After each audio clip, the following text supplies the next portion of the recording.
रुपाली पाककलेमध्ये तुमचं खूप खूप खूप मनापासून स्वागत। आज माझ्या लेकीची फरमाईश छोले भटुरे करायची, पण आज आपण छोले वाटण न करता मस्त एकदम चमचमीत अशी छोलेची भाजी तयार केलेली आहे। आणि त्याचबरोबर इथे मी टंब फुगणारे अगदी मऊ लुसलुशीत भटुरेसुद्धा इथे केलेले आहेत। त्यामुळे व्हिडिओ हा शेवटपर्यंत बघत राहा। चला मग रेसिपीला सुरुवात करूया। आधी आपण भटुरे तयार करण्यासाठी पीठ मळून घ्यायचं आहे। तर त्यासाठी इथे मी 2 वाटी इथे मैदा घेतलेला आहे। मैदा आपल्याला चाळून घ्यायचा आहे। त्यानंतर इथे मी 3 चमचे बारीक रवा घेतलेला आहे। त्याचबरोबर आपल्याला इथे मीठ घालायचं आहे। इथे मी बेकिंग सोडा आणि बेकिंग पावडर हे अर्धा चमचा घेतलेला आहे। त्यानंतर इथे 1 चमचा मी पिठी साखर घेतलेली आहे आणि त्याचबरोबर आपल्याला लागणार आहे 2 ते 3 चमचे दही। दही हे आंबट असेल ना तर भटुरे ना खूप मस्त एकदम मऊ आणि सॉफ्ट बनतात। त्यामध्ये तर सगळं साहित्य आपल्याला हे मिक्स करून घ्यायचं आहे आणि थोडं पाणी घालून आपल्याला हे मळून घ्यायचं आहे। भटुऱ्याचं पीठ एकदम घट्ट मळायचं नाही आहे, थोडंसं सैलसर मळायचं आहे। त्यामुळे भटुरे छान एकदम टंब फुगतात। तुम्ही बघू शकताय बघा, आता पीठ छान असं इथे मळून झालेलं आहे आपलं। थोडंसं बघा सैलसरच मळलेलं आहे मी। पीठ मळून झाल्यावरती थोडंसं तेल आपल्याला लावून घ्यायचं आहे आणि एखाद्या सुती कपड्याने याला आपण झाकून ठेवायचं आहे। हे किमान आपल्याला 1.5 ते 2 तास हे झाकून ठेवायचं, त्यानंतरच भटुरे करायला सुरुवात करायची आहे।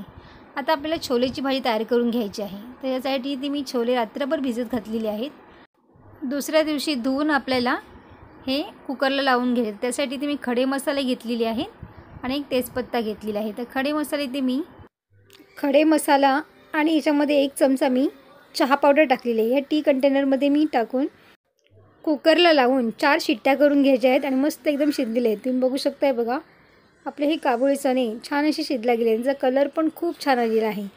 चहापत्तीमुळे याचा कलर खूप छान येतो बघा। आणि याच्यामध्ये मी खडे मसालेसुद्धा वापरले, त्यामुळे फ्लेवरसुद्धा मस्त याच्यामध्ये आलेला आहे। खडे मसाले इथे मी लवंग घेतलेली आहे, दालचिनी घेतलेली आहे आणि काळी मिरी घेतली आहे। तेजपत्तासुद्धा आपल्याला याच्यामध्ये घालायचा आहे।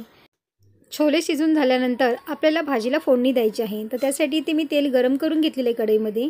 त्यानंतर तेल छान गरम झाल्यावरती 1 चमचा आपल्याला जिरं घालायचं आहे। जिरं छान फुलू द्यायचं आहे। त्यानंतर इथे मी 1 मोठा साईजचा कांदा बारीक कट करून घातलेला आहे, तोही छान सोनेरी रंगावरती आपण याला परतून घेणार आहोत।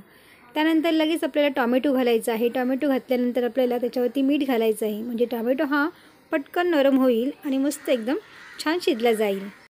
आपण या भाजीसाठी वेगळं वाटण तयार करून घेतलेलं नाही आहे। त्यासाठी इथे आम्ही कांदा आणि टोमॅटो छान मॅश करून घ्यायचा आहे, छान ग्रेव्ही करून घ्यायची आहे। त्यानंतर इथे मी 1 चमचा आलं लसूण पेस्ट घातलेली आहे। त्यानंतर आपल्याला काही सुके मसाले घालायचे आहेत।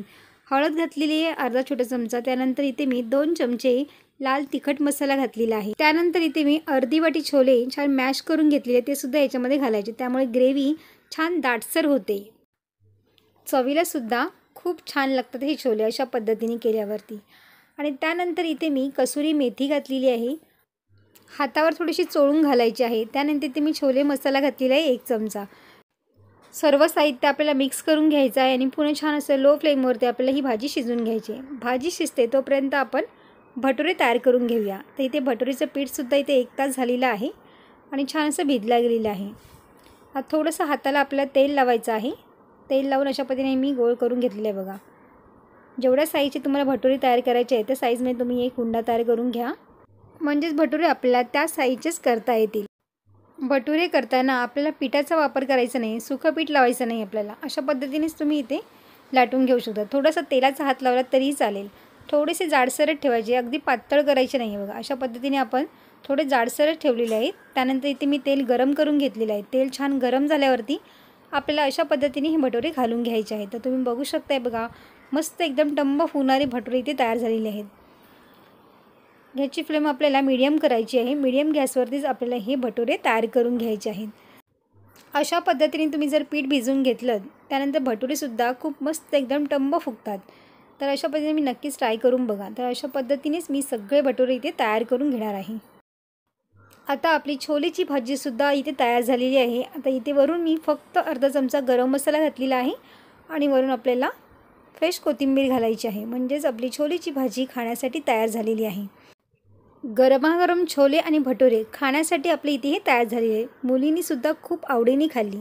तर तुम्हाला ही रेसिपी कशी वाटली मला कमेंट्स करून सांगायला विसरू नका.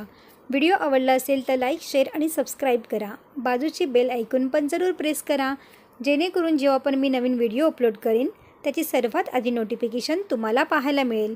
पुन्हा भेटू अशाच एका नवीन रेसिपीमध्ये. तोपर्यंत मस्त खा आणि स्वस्त रहा.